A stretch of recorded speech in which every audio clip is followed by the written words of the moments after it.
Eh bien, bonjour, bienvenue à tous et à toutes. Merci beaucoup de rejoindre notre événement.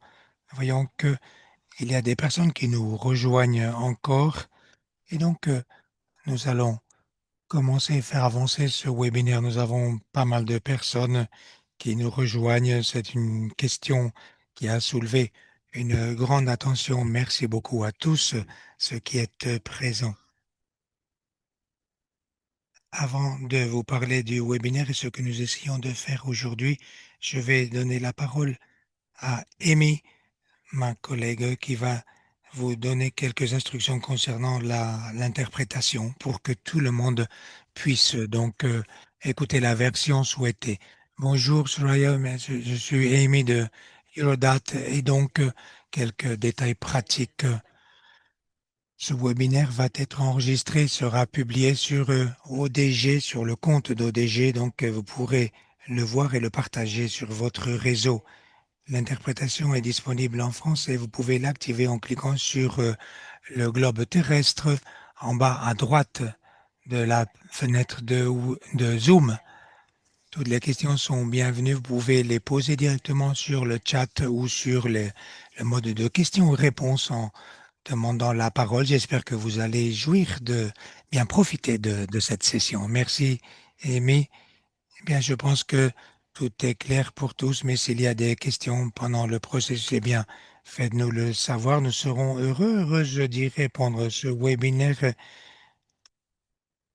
je vous souhaite la bienvenue. Il fait partie d'une série de sessions d'apprentissage que nous avons fait avec nos partenaires, avec nos chers porteurs de projets qui se concentrent sur les activités qui promeuvent la justice de genre et économique.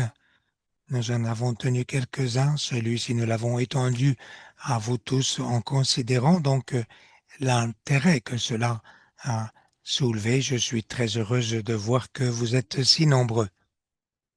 Ce webinaire en particulier, qui est le troisième de cette série, se concentre sur le féminisme et la décolonialité. Nous allons explorer cette question et nous aurons des intervenants remarquables. Il y aura la place pour la conversation, pour le débat, pour vos questions au fur et à mesure que nous avançons. Maintenant, je vais passer la parole à Nicolas Scherer de ODG qui va nous parler du contenu de ce webinaire. Nicolas, vous avez la parole. Bonjour, merci de nous rejoindre. Je m'excuse pour les petits problèmes techniques par rapport au code au code de connexion. Je vois qu'il y a des personnes qui nous rejoignent encore. Donc, merci, comme je disais, je suis Nicolas Scheffer, je suis donc du département d'urbanisation de Barcelone, de ODG.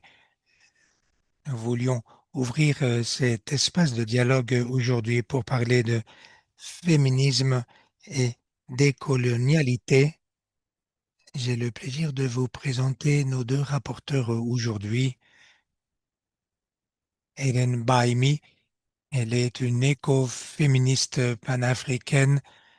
Elle est coordinatrice du programme pour les femmes African Alliance. Et je vous présente aussi Corinna Dengler, une féministe, une économiste et environnementaliste. Elle travaille à l'Institut for Spatial and Social Ecological Transformation à l'Université d'Economics et de Business et d'affaires. Nous disposons de 34 minutes pour le dialogue et aussi nous aurons 50 minutes pour que vous ayez la possibilité de poser vos questions, de partager ce que vous avez à dire. Si vous ressentez que, par exemple, je ne sais pas, vous voulez en savoir plus, eh bien, vous pouvez taper vos questions sur le chat, nous les reprendrons et dans les 15 dernières minutes, nous les consacrerons à répondre à ces questions ou à ces commentaires. Ceci aura lieu pendant la prochaine heure que nous allons passer ensemble. Ceci dit, ma première question à Corinna, je vous demanderai si vous pouviez nous expliquer pourquoi vous vous concentrez sur la dette et quel est votre cadre conceptuel que vous utilisez pour expliquer les dettes invisibles. Et Amy, si nous pouvions passer au pouvez passer en format de speaker, n'est-ce pas, pour qu'on puisse la voir, Corinna. Oui, voilà. Très bien. Bonjour. Pour ma part, je vous souhaite la bienvenue. Je vous remercie d'héberger un webinaire comme celui-ci. Merci à Nicolas, Soraya, pardon, les représentants de l'Observatoire de la dette et de l'Europe. C'est très bien d'avoir tant de personnes. Je suis très heureuse d'avoir été invitée comme rapporteuse à ce séminaire. Votre première question était comment j'en suis arrivé à travailler sur la dette invisible. J'ai suivi ces débats sur la dette environnementale qui a été très inspiratrice comme concept, n'est-ce pas? Probablement, ce sont des interventions très très importantes au sommet de la Terre de Rio en 1992. Cela s'est basé sur une variété de cas, par exemple l'Équateur, en Équateur aussi, au Niger. Bon, il y a eu des tas d'occasions, d'opportunités. Par exemple, je pense à ce sommet du Sud, à la Havane, aussi sous l'égide de nombreuses organisations, et j'ai suivi ces débats sur la dette environnementale. Peut-être parce que j'ai toujours trouvé cela très utile, un véritable challenge pour discuter ces arguments dans le sens que l'Europe devait être leader dans la lutte contre le changement climatique. Je me suis toujours posé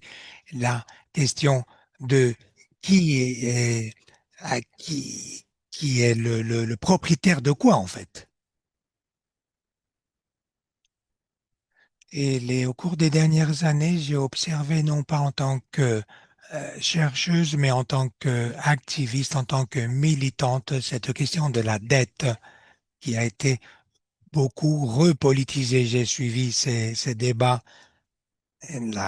sur la dette environnementale aussi, et je trouve que c'est très intéressant. On en est venu sur les cercles féministes. Je parle Tsani Una Menos, ni una menos des mouvements qui démarrent en Argentine sous le sujet développé par Lucy Caballero, cette dette qui encore soulève un grand débat. Les mouvements féministes aussi ont commencé par ce slogan: on veut rester vivante, on veut demeurer vivante sans endettement, sans être endetté. C'est là où ce sujet de la dette est apparu davantage sur scène, et ces mouvements antiracisme décoloniaux ont été d'une grande inspiration. Par exemple, le mouvement US pour Black Lives Matter, CARICOM, aussi des mouvements sociaux qui se sont réunis sous cette question. J'ai trouvé soudain que il y avait ces peurs de ces qui intéressent l'activisme, le militantisme.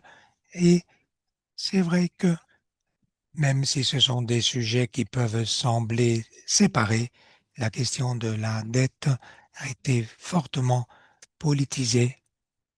Et ça a été un point de départ pour moi pour penser comment on pourrait, sous un parapluie conceptuel, on pourrait unir ces différents éléments à travers trois courants de pensée. Ça a été un point de départ au moment de penser, à l'heure de penser à la dette invisible. Aussi, ce concept qui provient de ce que nous construisons à partir de la dette invisible Et vous avez dit lors de l'introduction que je suis une économiste féministe et environnementaliste. Et je pense que en tant que dans cette économie, ce que nous faisons, nous regardons l'économie depuis le premier plan. Donc, ce qui est externalisé ou ce qui est visible et ce qui est rendu invisible. C'est Maria Miss illustre très bien. Donc, elle parle de cette économie de l'iceberg et ce à quoi on se réfère en tant qu'économie n'est que la pointe de cet iceberg, de cet iceberg. Et donc, les fondations qui sont bien plus importantes que cette pointe, on ne les voit jamais. Entre autres, ce sont des travaux donc d'aide sociale, de communautaires qui ne sont pas payés ou très mal payés. Et donc, il y a la question qui émerge et c'est la suivante. Quelle est notre perception de la dette et quelles sont les relations dans cette politique économique? Parce que si on le regarde, non pas ce qu'on voit sur la surface, mais ce qu'il y a en bas aussi, sous l'eau. Anna a une conversation aussi avec Anil Shah et en pensant à ces mouvements sociaux, cette métaphore de l'iceberg, eh bien, elle nous a recommandé un livre qui s'appelle Revenge Capitalism, le capitalisme de la vengeance. Ce sont des concepts qui sont utilisés pour parler dette, de la dette qu'il y a en haut par rapport la dette qui se trouve en dessous. Et ce que Craven voit, eh bien, c'est une forme régulière ou courante de ce qu'on perçoit, de ce qu'on entend par la dette. Lorsque ces rapports sont formalisés dans les cadres de travail ou de pensée institutionnelle, ce n'est pas pour faire une distinction entre les formes de dette payable ou impayable. Je pense par exemple dans le cas des statuts indépendants qui peuvent être donc des dettes très très importantes. Mais ce qu'il fait, il dit qu'il y a quelque chose qu'il appelle les dettes invisibles, debts from below.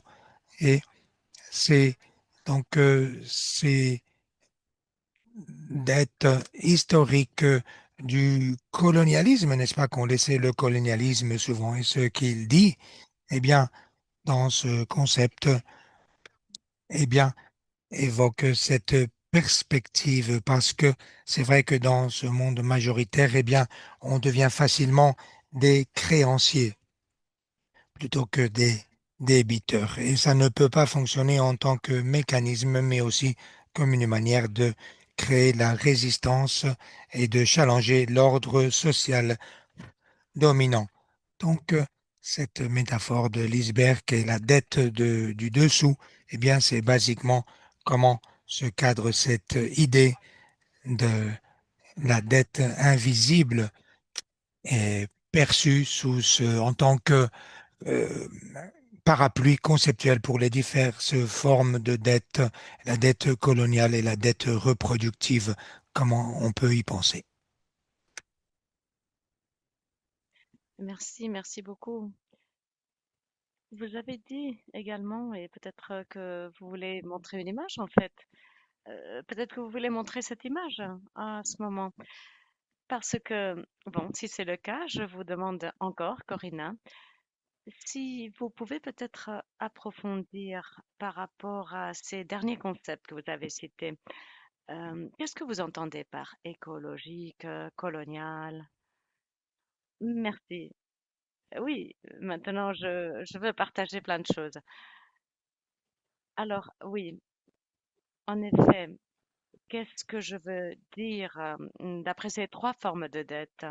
Eh bien, voilà, vous n'avez pas besoin d'imaginer tout cela, vous l'avez en face. Je vous montre cette image, l'image du iceberg. Alors, il y a donc cette image du iceberg, c'est quelque chose qui apparaît déjà pendant les années 80 et il y a Rosa Luxembourg qui avait dit voilà que le milieu capitaliste a besoin d'un milieu non capitaliste pour se stabiliser. Et on voit donc ce milieu non capitaliste, ce à quoi ça ressemble. Et ceci est nécessaire, bien sûr, pour l'accumulation du capital.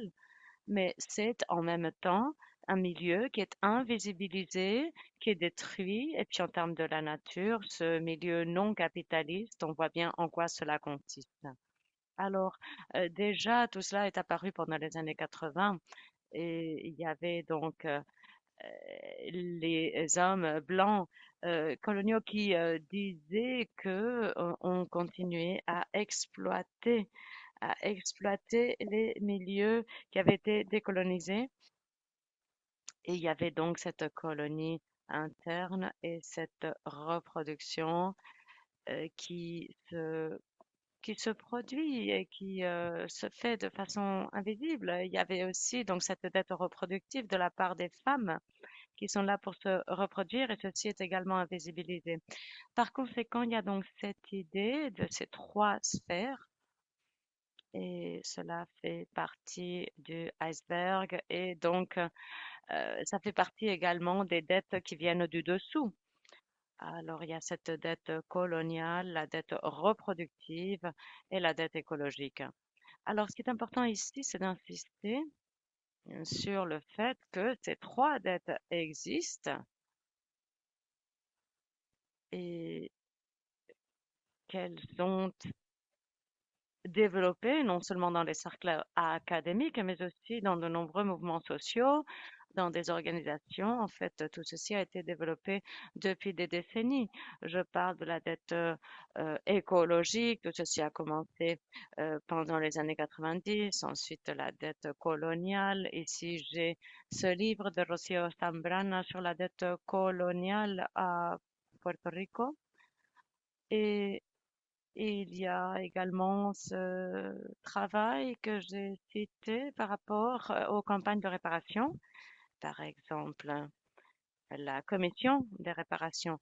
Il y a donc cette sphère de la dette coloniale et ce travail qui existe déjà par rapport aux réparations et nous avons vu également un renouveau de l'intérêt par rapport à la politisation de tout cela. Et c'est la même chose à dire pour la dette féministe. Par exemple, le travail à la maison, la campagne qui existait pendant les années 70, d'après laquelle l'idée que le capitalisme est en dette par rapport aux femmes, par rapport à cette fonction reproductive, par rapport à ce temps qui est investi par les femmes et non compensé. Et puis il y a aussi cette idée de la dette invisible. Et là, je reviens au débat et à la littérature et donc à beaucoup d'auteurs qui ont dit déjà que ces trois sphères existent, la dette écologique, la dette coloniale et la dette reproductive. Par conséquent, comme je l'ai dit auparavant, il s'agit plutôt de créer un langage commun ou peut-être un cadre commun, si vous voulez, pour trouver peut-être un langage qui nous permette de naviguer dans ces trois domaines de la dette. Et pour moi, il y a un dénominateur commun où ce qui relie la dette coloniale, écologique et reproductive, c'est que ces trois concepts sont justement à l'inverse de la dette traditionnelle et du concept de débiteur et créditeur traditionnel. C'est-à-dire que moi, vous voyez, je suis établie à Vienne, en Autriche, mais je suis d'origine allemande et j'ai déjà assisté à ce débat il y a des décennies et je me souviens de ces excuses par rapport au génocide et la déclaration de Namibie et l'offre de 1,1 milliard qui avait été faite pour le développement au cours des dernières années. Et moi, je pense que là, c'est un cas intéressant C'est un cas intéressant de dire non, l'aide officielle n'est pas la même chose que la dette. Il y a aussi Herrero et Ames ont dit que il si on agissait ainsi, on allait maintenir un statut de récipiendaire de l'aide. Et cela allait reproduire des relations néocoloniales au lieu de les surmonter en changeant et en inversant l'idée de qui doit quoi à qui. Il y a également un livre sur l'économie écologiste et féministe. On a écrit donc un livre avec une autre autrice, avec Martha Garves et Myriam Lang de l'Universidad Andina Simón Bolívar en Équateur, et ceci contribue. Il y a ce chapitre qui s'appelle Depuis le développement vers la réparation, le recadrage des rapports du Nord avec ces régions. Et là, en fait, il y a justement cette idée d'après quoi il faut surmonter cette idée et parler de réparation et de reconnaissance de cette dette invisible et légitimiser donc ces plaintes ou ces réclamations. Et là, en fait, on pense aussi à la justice intersectionnelle et à la transformation de ce concept. Voilà, je m'arrête ici pour l'instant. Merci, merci beaucoup. C'est très intéressant. En fait, bien sûr, s'il y a des questions, on peut, euh, on peut bien sûr les accepter, mais sinon, je vais passer la parole à Rennes. Rennes, vous avez travaillé dans le domaine de la dette, des réparations. Que pensez-vous de cette approche théorique que vient de présenter Corina et quelle est votre approche par rapport au travail sur la dette et la réparation vis-à-vis des femmes? Merci Nicolas. Bonjour ou bonsoir à tous, à toutes et à tous, selon l'endroit et le temps qu'il fait là où vous vous trouvez dans le monde en ce moment. Merci aux organisateurs également d'avoir associé Women à cette discussion importante et à Corina pour sa brillante intervention. Corina que j'ai eu la chance de rencontrer, bien que virtuellement pour le moment, il y a quelques mois en arrière, lors d'un échange avec Myriam Lang et ma sœur et collègue Martha Garrich. Euh, alors, c'est un immense plaisir d'être ici aujourd'hui pour partager l'expérience de Women sur les questions cruciales de la dette et des réparations. Et pour répondre à ta question, Nicolas, je trouve que l'approche théorique de Corinna, notamment son cadre d'analyse sur les dettes invisibles, qu'elles soient décoloniales, écologiques ou encore reproductives, s'aligne de manière absolument remarquable avec la vision politique de Women. Le cœur de notre travail, le cœur par exemple du travail de Corina, qui est tout comme le nôtre, celui de Women, consiste à poser une question fondamentale mais radicale. Qui doit à qui? Qui est le propriétaire de quoi et qui doit à qui? Alors, la perspective dominante qui est avancée par les institutions financières internationales, par exemple comme le FMI, la Banque mondiale ou même la Banque africaine de développement et de tous les autres créanciers du Nord, présente les pays du Sud ou encore les pays de la majorité globale du monde comme étant des débiteurs les débiteurs indisciplinés qui doivent rembourser des dettes financières qui sont asymétriques. Par contre, la perspective écoféministe et décoloniale euh, renverse totalement cette narrative. Elle démontre que ce sont les pays du Nord global et les institutions financières internationales ainsi que les multinationales internationales qui ont une dette historique et immense envers les pays de la majorité globale. Je parle de majorité globale pour faire référence aux pays du Sud global, comme c'est souvent la terminologie qui est la plus utilisée. Donc, cette dette invisible se décline en trois dimensions que Corinna théorise très bien et que nous vivons au quotidien. La dette coloniale qui naît du pillage historique des ressources, des terres et des corps des pays colonisés. La dette écologique et climatique qui est causée par l'accaparement de l'espace atmosphérique et la destruction de nos écosystèmes par le modèle extractiviste néolibéral et la dette reproductive, qui est cette immense dette invisible due au travail de soins, de subsistance et de reproduction sociale porté par les femmes, qui est gratuit ou soit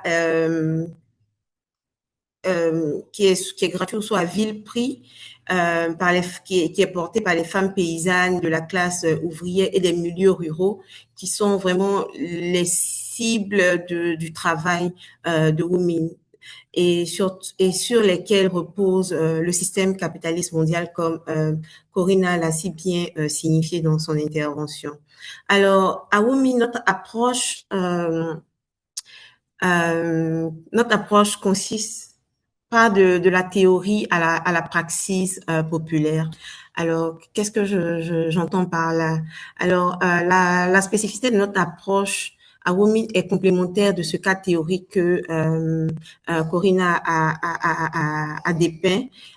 Si la théorie est indispensable pour délégitimer le discours des créanciers, l'approche de Women elle se centre résolument dans une dimension d'éducation populaire et la construction de campagnes par le bas. Notre rôle est vraiment de transformer les concepts macroéconomiques en outils de résistance politique pour les femmes des communautés avec lesquelles nous travaillons. Alors, comment est-ce que nous nous y prenons? La dette souveraine et la dette climatique sont souvent complexes et réservées aux experts, souvent en costume dans les grandes capitales, Washington, Genève, Bruxelles, etc.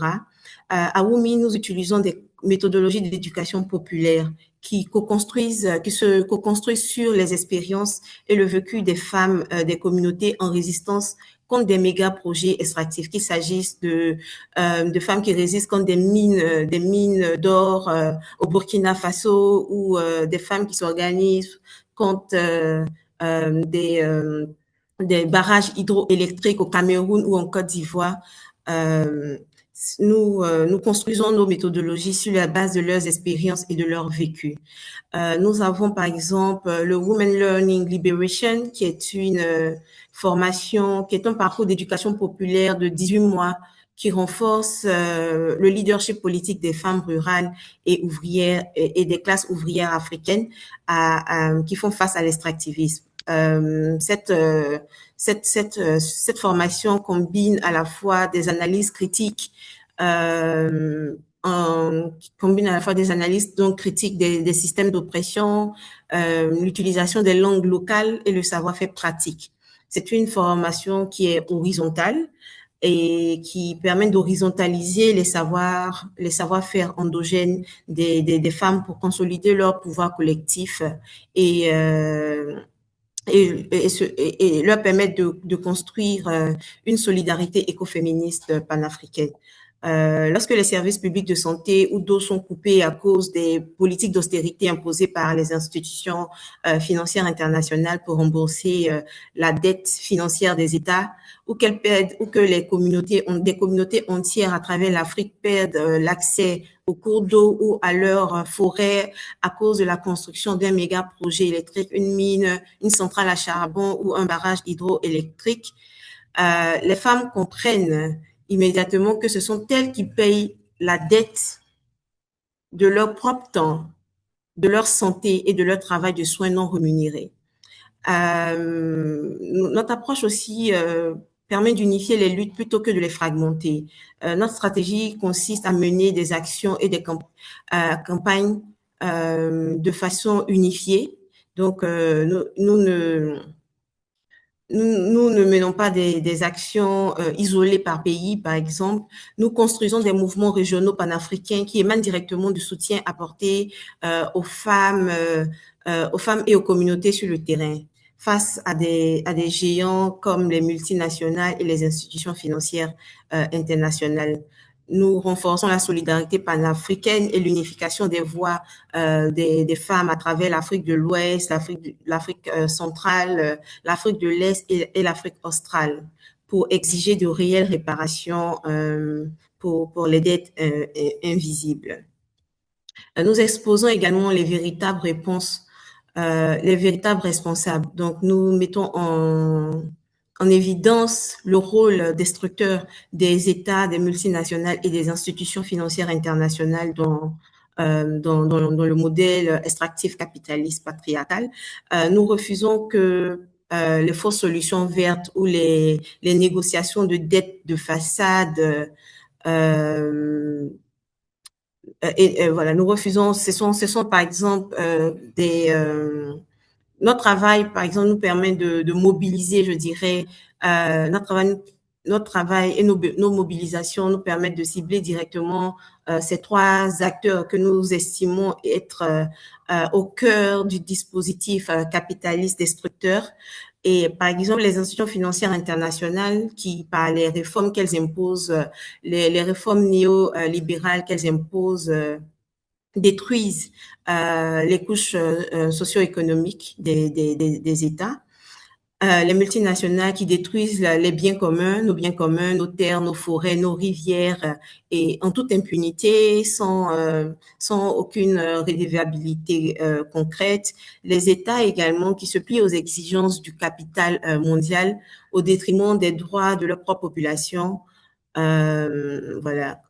Donc, notre approche vraiment nous permet de dire que la force de la théorie que Corinna a décrite dans son intervention nous donne des arguments conceptuels solides pour dire que nous ne devons rien, en tout cas dans le cadre de notre travail sur le continent africain, pour Women et les femmes des communautés auprès desquelles nous nous tenons.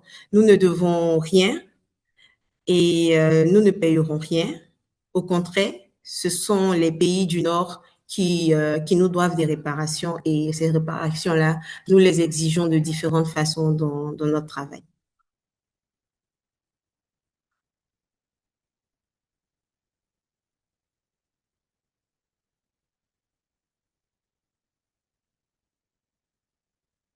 Eh bien, merci beaucoup. Peut-être, si vous voulez partager donc quelques idées concrètes, peut-être seront d'inspiration s'il y a des succès sur le travail des femmes fait pour les réparations. Je ne sais pas si vous avez plus d'exemples, eh bien, ils seront bienvenus si vous souhaitez les partager avec nous. Merci Nicolas. Yes. Peut-être que est-ce qu'on m'entend? Ok. Alors, pour cette deuxième question, peut-être avant de répondre, il est important de préciser comment Women définit le succès. De façon générale, dans notre travail et particulièrement lorsqu'il s'agit de réparation. Alors, pour nous, les réparations ne se limitent pas à des transactions financières ou à des compensations après coup. Le véritable succès pour Women réside dans la capacité des communautés, particulièrement des femmes paysannes et de la classe ouvrière, à s'organiser pour stopper l'exploitation, défendre leurs biens communs et imposer leurs propres alternatives. Donc, dans cette logique-là, on comprend qu'il s'agit d'un travail de longue haleine et peut-être que je peux retenir deux avancées majeures pour illustrer cette démarche stratégique. La première serait donc la politisation et la reconquête de la voix des femmes africaines face à l'extractivisme. Alors, faut dire que depuis sa création, Women travaille significativement à ce que les femmes des communautés rurales et de la classe ouvrière ne soient plus perçues comme de simples sujets d'études ou des bénéficiaires passifs d'un système sur lequel elles n'auraient aucun contrôle, mais plutôt comme des productrices de savoir et des actrices politiques légitimes face à l'extractivisme et au capitalisme patriarcal. Alors, grâce aux écoles féministes nationales et régionales que nous mettons en œuvre dans différentes sous-régions et dans différents pays à travers nos partenaires nationaux et nos alliés, aux visites d'apprentissage, d'échange et de solidarité, aux méthodologies participatives écoféministes comme le Feminist Participatory Action Research, en abrégé FPAR, ou encore l'analyse des coûts écoféministes, etc. Et d'autres outils d'éducation populaire, comme j'ai mentionné tout à l'heure, la formation pour la libération des femmes, Women Learning Liberation, qui est un parcours de formation de 18 mois. Nous assistons à une dynamique ascendante du mouvement écoféministe sur le continent africain et il se caractérise par la montée en puissance des femmes paysannes et de la classe ouvrière qui sont vraiment la cible de notre travail et la raison d'exister même de Women. Alors, même s'il reste encore un chemin long, même si le chemin, c'est vrai, il reste encore long à parcourir et de nombreux défis restent encore à être surmontés, les femmes des communautés que nous accompagnons consolident chaque jour leur leadership. Elles font désormais entendre leur voix avec force pour dénoncer les systèmes d'oppression qui les impactent. Des plateformes sous-régionales sont mises en œuvre et dirigées par les femmes leaders des communautés. Par exemple, on a l'Assemblée climatique des femmes pour l'Afrique de l'Ouest et l'Afrique centrale. On a la convergence des femmes d'Afrique de l'Est pour la terre et le climat, et bien d'autres espaces politisés qui se mettent en place aussi bien à des niveaux infranational que national, comme par exemple au Nigeria où les femmes s'organisent au sein d'une plateforme nationale ou au Cameroun également, mais voilà. Mais nous avons aussi, par exemple, la deuxième peut-être chose que je pourrais mentionner, c'est l'unification des luttes au-delà des frontières nationales. Donc, notre travail de construction d'un mouvement unifié panafricain des femmes. Et de façon plus spécifique sur notre travail sur la dette et les réparations. Bien que la question des réparations est toujours sous-entendu, est toujours sous-tendu le travail programmatique de Women, la structuration d'un programme dédié spécifiquement à la dette et aux réparations est relativement récent. Je pense qu'il remonte à environ 3 ou 4 ans où nous avons commencé en tant que voilà à explorer de façon plus spécifique en dédiant des ressources spécifiques pour le travail de la dette et les réparations. Durant cette période, deux éléments majeurs mettent en avant la pertinence de notre démarche. Par exemple, il y a eu nous avons mené des analyses des coûts écoféministes cette méthodologie participative est même au cœur de notre stratégie sur les réparations parce qu'elle permet aux femmes de documenter et de quantifier elles-mêmes les impacts socio-économiques et écologiques réels des projets extractifs sur leur quotidien. Elles évaluent précisément la perte des terres arables, la dégradation des ressources hydriques, l'augmentation corrélative de leur charge de travail de soins non rémunérés. Il s'agit d'un outil qui rend visible et tangible la dette invisible. Nous avons pu conduire 5 analyses des coûts écoféministes et continuons de tirer des leçons importantes qui nous permettent à chaque fois de réajuster les méthodologies, de repenser les approches de mise en œuvre, tout en restant orienté vers des recommandations, tout en restant orienté vers les recommandations des femmes et des communautés. Par exemple, au Cameroun, nous avons eu une analyse des coûts là-bas où les femmes ont à partir qui a permis aussi aux femmes de comprendre les pertes réelles qu'elles subissaient et comment la construction de ce projet extractif, de ce barrage hydroélectrique a contribué à aggraver et à augmenter leur charge de travail non rémunérée. Et sur la base de cette compréhension critique-là, elles sont sur des tables de négociation avec la Banque africaine de développement et les multinationales pour négocier des accords plus justes. Nous avons également donc mené, comme je disais, 5 analyses des coûts qui certaines ne sont toujours en cours et c'est vraiment un processus d'apprentissage dans lequel nous sommes.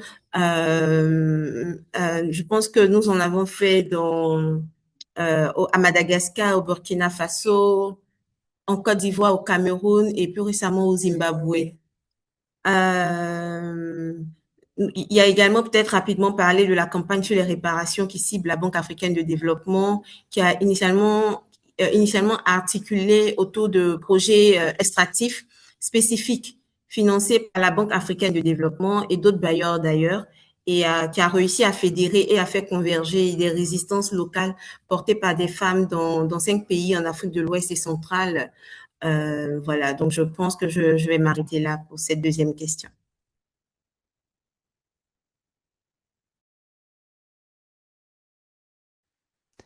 Oui, je je pense que ce sont de nombreux exemples. Merci beaucoup, Raina.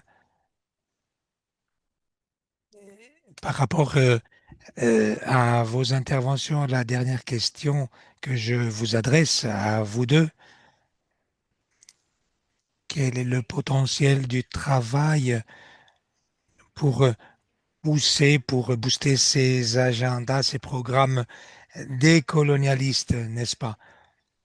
Dans votre cas, Corina, dans le cas de l'université, et comment les théories féministes et décolonialistes dans la pratique que vous avez si bien expliqué, comment, à quel point elles peuvent amener des changements des politiques. Je sais que vous savez que nous avons de nombreux assistants. Il y a plus de 100 personnes qui se sont jointes à ce webinaire et nombreuses d'elles travaillent sur les changements transformatifs. Et je ne sais pas, n'importe quel d'entre vous, eh bien, comment ces théories peuvent amener des changements de politique dans vos régions et quels sont les potentiels que vous voyez pour changer les choses, pour changer la donne. Je ne sais pas laquelle d'entre vous. Raine, est-ce que vous voulez intervenir d'abord? Comme vous voulez. Corina, je laisse le soin à Corina de commencer.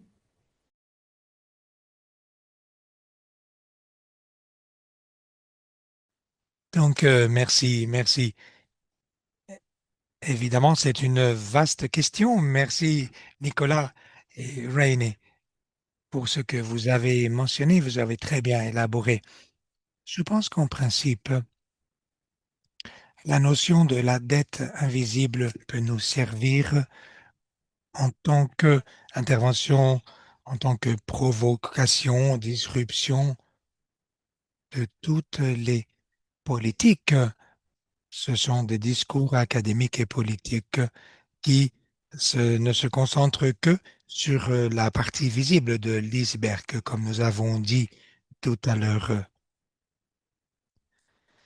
C'est parler donc des débiteurs au lieu des créanciers. Les dettes invisibles ont ce potentiel de subvertir ces standards et de légitimer la, les exigences de la politique réelle, n'est-ce pas, par rapport à l'annulation de ces dettes. Si vous me demandez à quoi je pense, eh bien, la décroissance, parce que c'est quelque chose sur laquelle j'ai travaillé pendant les 10 dernières années déjà. Et l'une des choses qui m'ont conduit à cela, c'est donc, ce sont des discours qui sont si importants, n'est-ce pas? comme dimension globale, par exemple, cette double justice globale qui peut amener, donc qui peut nous amener ce désastre environnemental et aussi sous une perspective de classe. Je pense par conséquent que la décroissance a été articulée, a été développée depuis le premier moment, mais maintenant ce qui m'a préoccupé le plus, c'est que la décroissance, je pense que c'était impensable il y a 10 ans, lorsqu'on voyait ces conférences sur la croissance, ce qu'il y avait au-delà de la croissance, n'est-ce pas? Il y a de nombreuses plateformes qui sont importantes, beaucoup plus importantes que les discours des décideurs. En tout cas, je dirais que soudain, il y a ce focus si important. Par exemple, les projets de l'Union européenne se concentrent sur les politiques, mais lorsque les personnes travaillent sur ces politiques, eh bien, elles deviennent très eurocentriques. D'un seul coup, tout le monde parle de la réduction du temps de travail. Je ne dis pas que ce ne soit pas important, mais ce qui me préoccupe est cet engagement par rapport à la justice globale. Il semblerait que il n'y a pas donc ce discours par rapport à la décroissance dans les discours officiels, les discours politiques, par rapport aux projets financés par l'Union européenne. En tout cas, il y a eu un rapport l'année dernière où ils ont utilisé plusieurs politiques à l'échelle nationale, régionale, européenne ou globale. Et la seule qui a été considérée globale, nationale et régionale a été le dialogue global participatif. Donc, je pense que c'est la chose la plus radicale, dans le sens que il n'y a pas de matériel concernant la redistribution de la richesse. Myriam Blanc, nous avons eu l'honneur d'apprendre de Oumin Ren, Reine et Martin en ce sens pour pouvoir réaliser notre intervention et pouvoir, bon, appréhender cet engagement de manière sérieuse. Cela requiert de dire que les politiques concernent la redistribution globale, n'est-ce pas, qui demande ce changement pour reconnaître ces dettes invisibles. Nous avons écrit un article qui va être publié, Debts and Reparations, Rerouting the Growth Policy Horizons, sur cet agenda intersectionnel sur la décroissance et les dépendances internes. Et dans celui-ci, nous avons deux exemples concrets. L'un à Yasuni sur différentes dimensions sur la réparation présente dans le cas de Yasuni. Myriam a longtemps travaillé sur cela, Reina et Martha aussi, pour nous montrer ces deux débats sur les réparations où la décroissance où on peut apprendre de la décroissance. Peut-être, si vous le permettez, j'ajouterais que l'un des plus importants apprentissages que j'ai eu des discussions avec Martha et Raina concerne la quantification. Je suis assez sceptique parce que quantifier, voire dire, bon, se dire, bon, il y a cette dette invisible, oui, d'accord, mais au final,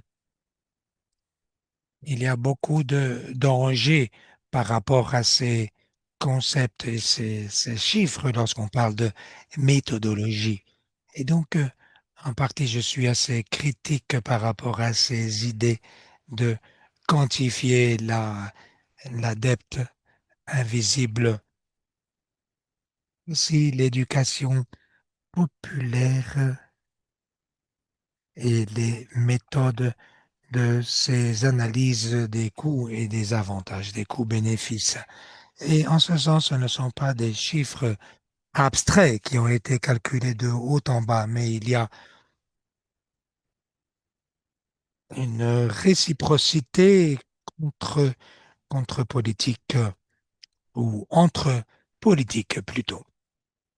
Donc, la quantification veut dire une pression, mais au sens de ce que font les femmes et qu'elles ne sont pas uniquement une manière de construire des résistances. C'est quelque chose sur laquelle nous avons réfléchi donc par rapport à ces narratives, à ces discours.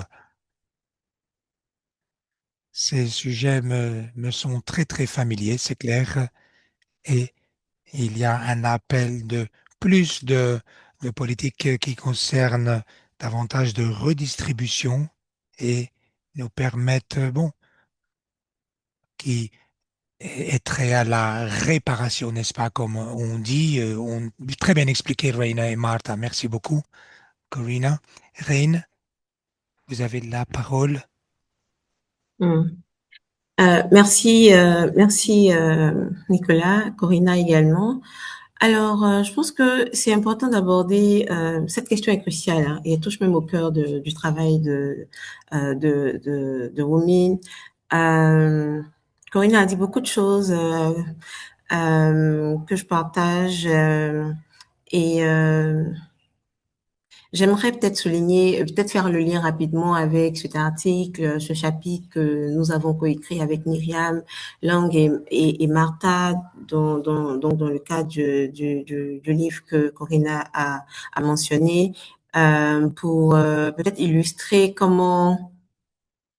pour illustrer la complémentarité entre la rigueur conceptuelle académique, pour nous qui sommes des militantes et activistes, et Myriam qui, elle est une académique engagée et militante également, représentée ici par voilà, donc représentée ici spécifiquement dans le cadre de ce webinaire par, je dis cette rigueur conceptuelle académique, hein, qui dans le cadre de ce webinaire est représentée par les travaux et le cadre le cas théorique de Corinna, et l'ancrage politique des mouvements sociaux comme Women. L'alliance entre la théorie décoloniale et l'action de terrain sur la dette et les réparations, pour moi, a un double potentiel. Hein, et elle peut permettre de repolitiser des débats macroéconomiques trop souvent technocratisés et qui sont dans la théorie, dans la matérialité des rapports de force. Donc, on, on part d'un postulat où les femmes africaines qui portent le coup du modèle capitaliste extractif sont des actrices à part entière sont des actrices à part entière pour emmener des solutions ou pour en tout cas faire entendre leur perspective et leur voix et exiger des réparations. Tout à l'heure, Corinne avait également mentionné, comme, en prenant le cas des Herero et des Nama, comment avec l'aide comment ça elle avait peut-être remis en question hein, ou mis en évidence dans quelle mesure le fait que l'Allemagne décide enfin l'Allemagne paye des compensations, je dirais, au peuple Nama et Herero, mais veut forcer l'acceptation de cette contribution financière-là sous le vocable d'aide au développement remet en question ou amplifie les structures de pouvoir et de domination et les rapports de force néolibéraux. Alors, je pense, et pour Women également, nous avons les réparations pour nous vont au-delà d'une simple compensation financière. Et quand nous essayons à travers le travail d'analyse des coûts, de mener de quantifier quand cela est possible et d'attacher des coûts économiques à certaines pertes, Je pense que ça va au-delà de la question simplement monétaire, mais c'est un processus qui permet aux femmes de reprendre le contrôle de la narrative qui tend à invisibiliser la dette ou à faire à faire porter le coût de la dette à la nature et à elles-mêmes, hein, les femmes des communautés. Donc, il y a, il y a vraiment cet enjeu de repolitisation et de définition de la dette comme un, euh, comme un mécanisme avec un potentiel de changement transformationnel et structurel. Et c'est vraiment dans cette optique-là que nous comprenons les réparations et que nous construisons tous nos outils et nos méthodologies autour des réparations en tant que en tant que modèle, en tant que nouveau paradigme, je dirais, en tant que nouveau paradigme qui vise un changement structurel et une inversion des rapports de force. Parce que, par exemple, les décideurs comme les institutions financières internationales exigent traditionnellement des données quantitatives qui soient standardisées et qui ne reflètent en rien les réalités des femmes qui sont celles qui se transforment en des absorbeuses de chocs économiques au moment de crise et même face au système capitaliste actuel, quand des États ne peuvent plus faire face au paiement de leurs dettes, ce sont les femmes qui vont donner plus de leur temps dans le travail de soins et le travail de soins non rémunérés. Et donc, il est important quand même que nous opposions les résultats de nos analyses des coûts à cette conception traditionnelle des données, des données quantitatives. Et je pense qu'il y a beaucoup d'économistes féministes qui ont également théorisé sur cette approche et ont remis en question donc cette narrative et des doubles standards et des données quantitatives qui ne reflètent pas les réalités des femmes et des communautés face au système extractiviste. Donc, nous essayons de chiffrer les pertes de revenus agricoles, comme je le disais, la dégradation des écosystèmes et la surcharge du travail de soins non rémunérés. Et ce travail de visibilisation des coûts se fait par les femmes elles-mêmes. Cela force les décideurs à faire face aux coûts réels, souvent occultés du modèle extractiviste, et aux femmes, ça leur permet de réaliser ce qu'elles perdent et ce qu'elles ont perdu au fil du temps pour pouvoir peut-être mieux affûter leur demande de réparation. Et aussi, il va sans dire que la question des réparations est grandissante sur le continent avec l'Union africaine qui a déclaré une décennie des réparations et la récente la reconnaissance par les Nations Unies de l'esclavage comme étant l'un des pires crimes contre l'humanité. Et donc, tous les mouvements les mouvements anti-esclavagistes, des mouvements de réparation des afro-descendants ou même sur le continent africain sont en train de vraiment prendre un ascendant fulgurant.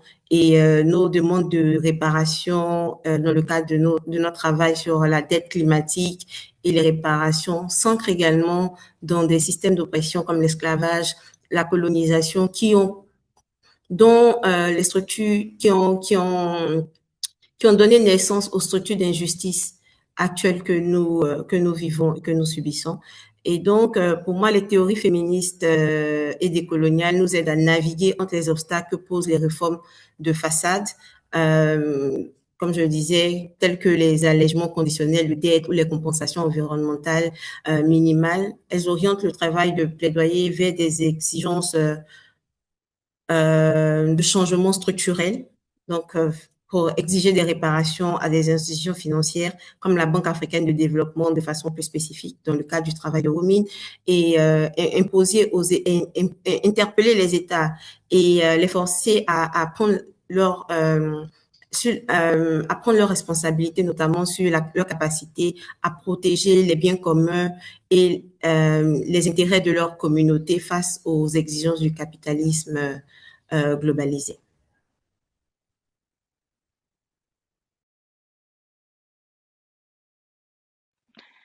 Merci, merci, Reine.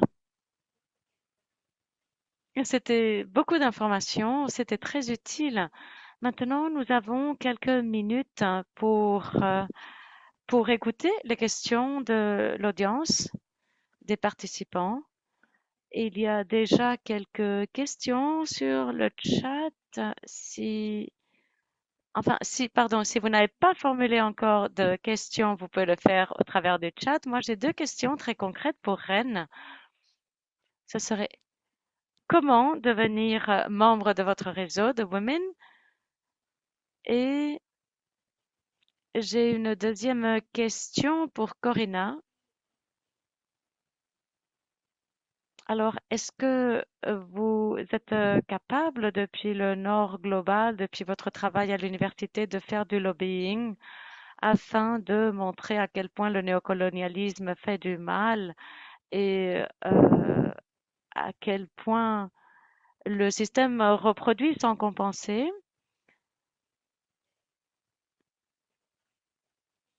Et aussi, donc, vous avez parlé de la reconnaissance du génocide de la part de l'Allemagne, de l'un des trois génocides dans lesquels ils ont participé. Est-ce que c'est un bon début? Et est-ce que il faut repolitiser le travail académique pour que ce soit utile pour éviter les oppressions? Moi, alors voilà, je vois que c'est les questions et donc je passerai la parole à Rennes avec ces trois questions. On, on fermera.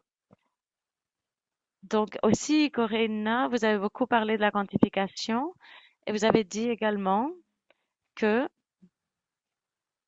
depuis le mouvement féministe, la quantification a été critique, mais quand on pense aux espaces de prise de décision financière et économique, la quantification peut être un outil utile.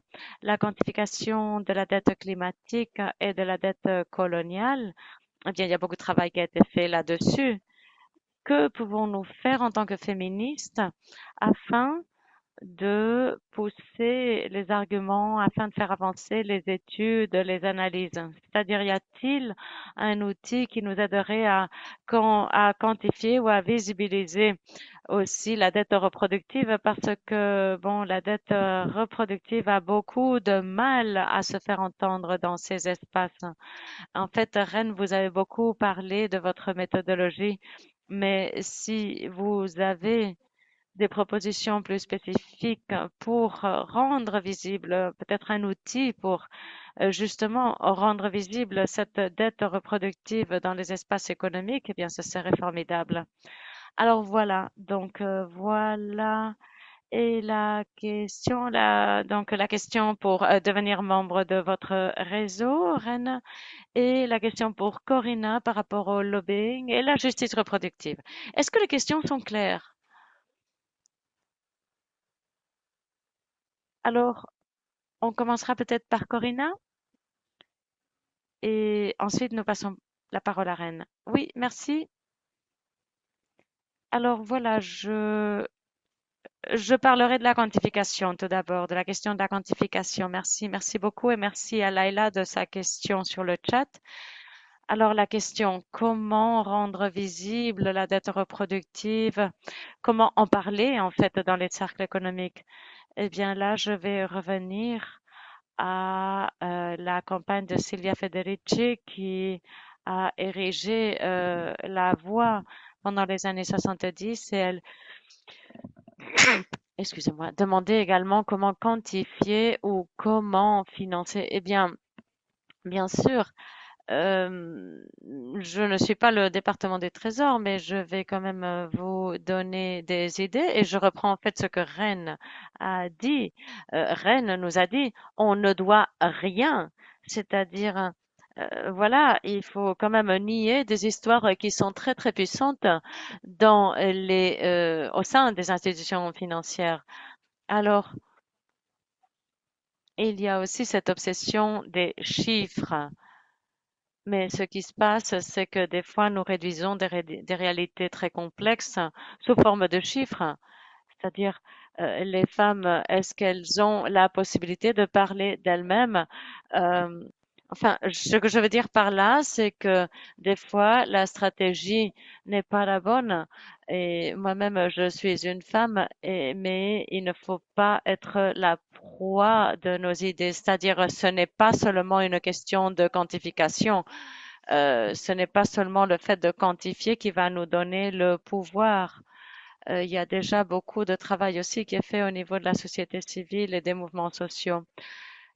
Et aussi par rapport aux autres points, en fait, Laila, dans sa question, elle a dit, et je suis tout à fait d'accord, que c'est un point de départ qui a cette complicité dans certains canaux. Voilà. En fait, la complicité, c'est quelque chose de différent que le fait d'être euh, un élément colonial, mais la justice reproductive, eh bien, je pense que c'est quelque chose qui demande différents niveaux. Je dirais que c'est complexe.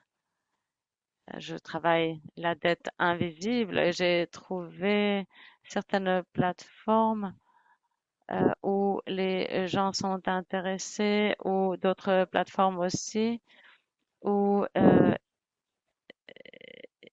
il y a des suggestions qui sont faites aux personnes privilégiées. Moi, j'essaye de rester convaincue que si nous cédons à la justice intersectionnelle en tant que l'horizon vers lequel nous voulons aller, quelle est la transformation dont nous allons parler? Mais voilà, je voulais dire que je suis tout à fait d'accord avec ce que Laila a dit. Ce serait un point de départ, mais ce n'est pas suffisant. Merci, merci Corinna. En fait, maintenant, je pense que le chat commence à être vraiment effervescent. Nous allons maintenant inviter Rennes à nous donner à nous donner la réponse ou à intervenir et nous dire s'il y a quelque chose encore à dire. Et sur ce, on arrivera à la fin de notre réunion. Rennes, vous avez la parole. Ok, alors je sais pas si j'ai tout bien pris les questions, mais je sais qu'il y en avait une sur comment devenir membre de Women. Je pense que peut-être rapidement juste dire que Women est une organisation qui n'a pas forcément un membership, donc il n'y a pas de possibilité de devenir membre de Women, mais je pense que nous travaillons en alliance avec des partenaires et des alliés à travers l'Afrique et le monde pour voilà pour faire avancer les causes des femmes africaines et des femmes marginalisées par le système patriarcal capitaliste. Maintenant, je crois qu'il y avait cette question sur les réparations. Pense-t-on que les réparations seront reconnues comme indispensables étant donné qu'on ne s'attaque pas à la question de l'esclavage et qu'on n'a pas reconnu ni même tenté de reconnaître la colonisation comme une violation des droits de l'homme, elle aussi. Oui, je pense que cette question est pertinente et elle fait aussi beaucoup de débats dans les milieux dans les mouvements de réparation, dans les mouvements black. Et je pense déjà il y a déjà il faut reconnaître cette première étape, hein, cette reconnaissance de l'esclavage comme étant l'un des pires crimes contre l'humanité. Maintenant, comment est-ce que cela légitimerait les réparations? Je crois que c'est aussi une question C'est aussi une question importante que qui doit se discuter à tous les niveaux, mais il y a nécessairement, en tout cas pour nous, il est important je dis le cadre des Nations Unies. On sait que les espaces multinationaux des Nations Unies n'ont jamais vraiment accouché, j'ai envie d'utiliser cette terminologie-là, de cadre qui a été légalement contraignant. Et donc, pour le moment, voilà, il n'y a pas de contrainte légale pour exiger des réparations. Mais pour les mouvements sociaux et pour les communautés et les femmes qui sont en ligne de front pour la résistance contre un modèle de développement capitaliste et extractif, il n'y a pas, il y a et qui se saisissent au quotidien des systèmes d'oppression comme l'esclavage, la colonisation, l'apartheid, pour établir et pour comprendre les systèmes de domination actuels qu'elles subissent et comment l'extractivisme s'ancre dans le modèle colonial et dans l'idéologie coloniale et capitaliste. Elles sont, je veux dire, les réparations apparaissent comme étant une réalité intrinsèque, hein, et les communautés et les femmes sur le continent, partout en Afrique et dans la diaspora, s'organisent pour exiger ces réparations-là. Et elles prennent diverses formes.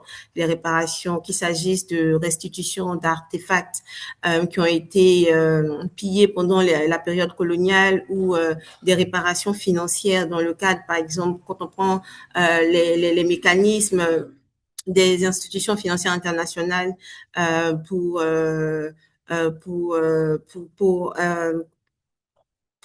les cadres des institutions financières internationales euh, pour répondre aux violations des droits de l'homme que subissent les communautés où leurs projets sont implémentés.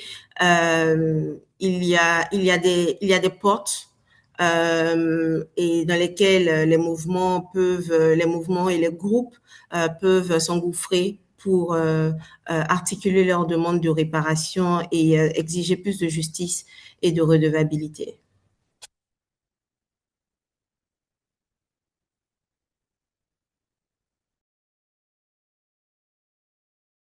Merci, merci. On a vu qu'il y a beaucoup de questions maintenant sur le chat. Malheureusement, pour une raison de temps, nous ne pouvons pas répondre à toutes ces questions. Alors, la proposition, c'est que nous allons prendre note de ces questions et on va y répondre par écrit. C'est-à-dire, nous avons bien noté vos questions, mais on ne peut pas y répondre immédiatement. Et voilà, sur ce, je vais terminer. Donc, merci Ren, merci Corinna. Alors, je tire les propos suivants. Vous avez dit que la dette invisible est très puissante. Vous avez parlé aussi du besoin de en renverser, et donc le débat qui doit à qui. Aussi, on a parlé des méthodes, l'éducation populaire, les méthodologies aussi dans lesquelles les femmes sont celles qui décident ce qu'elles veulent montrer. Ne pas trop s'obséder par rapport à la quantification, c'est également une remarque que je tire.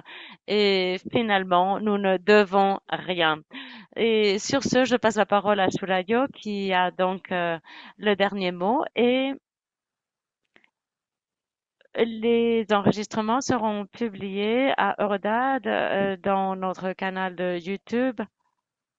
Et voilà, donc on peut y revenir, on peut les discuter. Merci beaucoup Nicolas. Merci d'avoir modéré la discussion. Je remercie bien sûr spécialement Corinna et Ren de nous avoir, disons, illustré et d'explorer ces questions tellement intéressantes. Je suis sûre que les débats continueront après ce webinaire et nous espérons bien sûr que vous prenez note des réflexions, des idées qui ont été partagées dans vos cercles respectifs. Et il faut toujours donc tenter de les mettre en pratique dans votre milieu de travail. Donc merci beaucoup, merci aux collègues d'ODG et merci à Rodad également et merci à toutes et à tous pour votre participation à ce webinaire. Merci.